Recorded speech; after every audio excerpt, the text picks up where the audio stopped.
Hi guys, it's me George, and today I am going to talk about the idea of angels and cunning folk practice.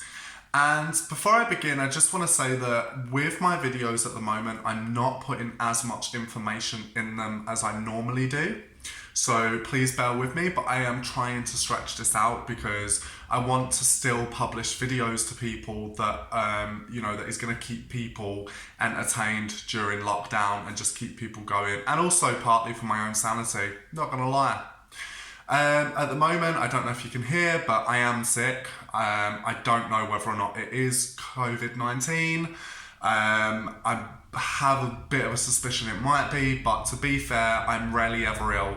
And I've been having weird things in terms of sometimes when it's like half an hour, I'll just get like a wave of temperature and then that's it, it's gone for the day. And I had a bad coughing fit about 2 days ago, so I am showing symptoms. I might not necessarily have it, and I think at the minute everybody is kind of like that. Like you get a bit of a cough and you're like, I have it, But don't worry about me because I'm absolutely fine. I don't feel bad. I don't feel like shit. I can breathe. It's nothing like that. It's not that bad as what it's. Do you know what I mean? So it might not be that, and I hope it's not. I don't know why I've done that. That looked weird. I hope it's not. I hope it's not. But it just means me not going out for fucking 14 days, not even to go to the shops or being allowed to like go for a run. But hey ho, it is what it is. So, back to this subject. So in regards to angelic beings and cunning folk, this is something that in regards to modern day practitioners, I don't really hear a lot from. And it's interesting because if you look at cunning folk historically, there are examples there of angelic practice. And the first and foremost that I want to talk about is the Magus by Francis Barrett. And this was published around 1801, I believe. And it's basically, he translated this book. He didn't translate it, but he compiled this book of Agrippa's four books of occult philosophy. There were some other things in there taken from other grimoires, but there were also things in there that were taken from cunning folk or taken from people that were magical practitioners at the time. And this is something that he'd done. He went around and he got little bits of things from cunning folk and compiled it into this book. And there are famous cunning folk that have utilised and worked with this book, such as James Cunning Mural or James Cunning Moral, who was also known as the Devil's Master, where there is a very famous picture, and you're able to get it online. I'm sure you will be able to get it online. You can find it on Google Images like that, where it's basically he has taken parts of this book and written it down for himself. And it's just parts from his book in which he's copied, basically. And it's quite a famous picture. I can't find it on. It's quite a big book. I can't find it. But if you ever have the chance to read this book, give it a whirl because there is some really useful information in here, and it gives you a bit of a look back into what people were doing at that particular time. So it's a very interesting book. Within this book, though, are the conjurations for the days. So the conjurations for the days, basically there is a ruling celestial intelligence or a planetary intelligence, which is typically ruled over by an angelic being.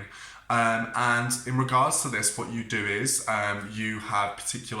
may have particular metals they favour, they may have particular incense, and of course this is quite ceremonial, some of the stuff, but it was not uncommon for cunning folk to adopt that and to work with it within their way. I myself have worked with the daily conjurations for a while now, and each day has a particular influence in which you're trying to bring. So for instance, if you're wanting things like love, typically you may go to Venus, or typically if you're wanting something for maybe like revenge or something like that, something quite fiery and temporary, you would work on a Tuesday and work with the intelligence of Mars.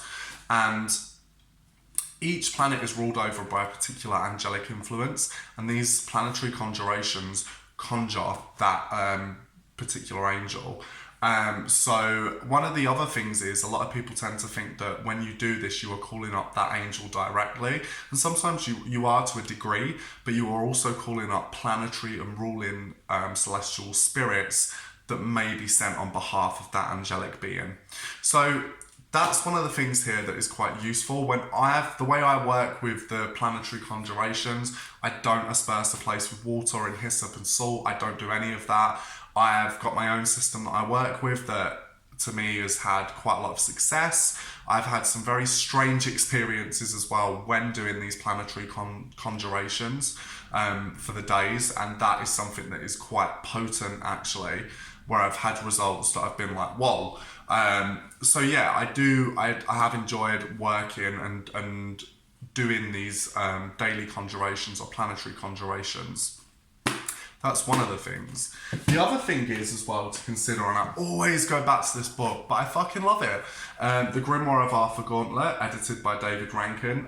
David, if you're watching this, hello, I hope you're well, I hope you're safe. And this book, once again, I've done a review of this book, so I'm not going to go into this book too much in regards to what it is, but in this book, there is conjurations for the day, but there are also calling for good angels. There are conjurations for calling angelic beings into a crystal or into a glass of water. And the reasons for this tend to amplify very much so cunning folk areas. So for instance, it may be finding lost property, it may be healing somebody, knowing when they will be better by and knowing if they're going to live or die, but having a look at sending an angelic being to heal them, finding out if there is any medicine for that, also that was known as physic during that time.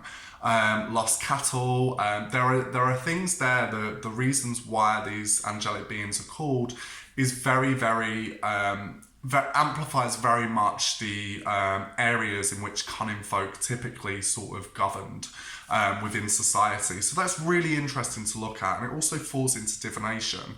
And I have done that angelic conjuration, and that was something that was insane. The room cracked. It made, I'm going to sound crazy, but there were things where it sounded like the room was cracking. It felt very much so like there was a celestial being in the room. There's no other way I could put it. And the glass of water very much changed. So there were things that happened that kind of blew me away a little bit. So that's in this book, that's a very interesting conjuration. And that's the working that I'd done. The person had severe sepsis and was looking like they were going to die and pass away, but they are with us, which is good. And that's what I'd done that for. So I'm very thankful to the beings that helped me with that. And another example of angelic beings within cunning folk practice is from this book, Gemma Gary's book, Silent as the Trees. And this is, the tarot card fell out, cheeky. This is basically a piece about a woman named Old Mary Ann Voden, and she basically lived in a cottage that was falling apart. The stairs were had rotted with damp. She had a makeshift ladder that she climbed into. Half the roof was caved in, and she still continued to live there. And she was very much a woman with faith, but she was a woman that people would go to in terms of healing ailments, and they very much knew what she was about. And when asked, a parish rector concerned for her safety tried to make her see the dangers of her living conditions, and she said to him, "My dear, there be two angels every night, sits on the rungs of the ladder and watches there, that nobody comes nigh me, and they be ready to hold up the timbers that they don't fall on me." And I think that's really sweet, because you could tell that she was very much a woman of faith. And once again, there were things she would do where she would use charms. There were three angels that come from the north, one bringing fire, one brought frost, the other was the Holy Ghost, out frosting fire in the name. So it's very interesting that, there were these sort of angelic influences there within our practice.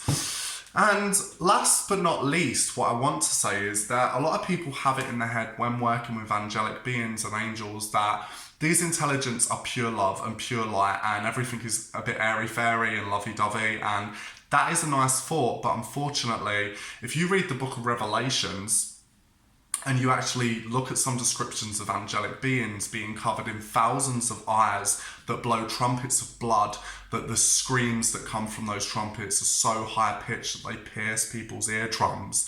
They're pretty terrifying, some of them, because you have to remember these essentially are servants of God. They are servants of divinity. And so, you know, divinity and Godhead isn't always pure love and light. There are aspects that are darker. There are angels of death. There are angels of decay. You know, there are various different angels that can be very intense and not necessarily purely benevolent. There are conjurations and seals from the Seals of Solomon that call on angels to basically make people become possessed by demons. And, you know, so you have to bear in mind, working with angels isn't always lovey-dovey all the time, and actually some angels really do mean business. So I just thought I would do this video because I think it's something that's very different. It's something that not a lot of people talk about enough in terms of modern practice. Of course, we focus a lot on tend, not all the time, but most practitioners tend to focus on the idea of nature spirits, the idea of fae, the idea of ancestors, the idea of animal spirits. So there is that kind of focus there in nature and the ancestors, which is my main focus when it comes to practicing. But there are other influences there, and historically there have been other influences there within Cunning folk practice and Cunning folk history. So it's just something I thought I would talk about. As mentioned, this video isn't that jam-packed because I want to do little bits of videos just to keep us all occupied. But I hope this video helps, and over and out. Peace.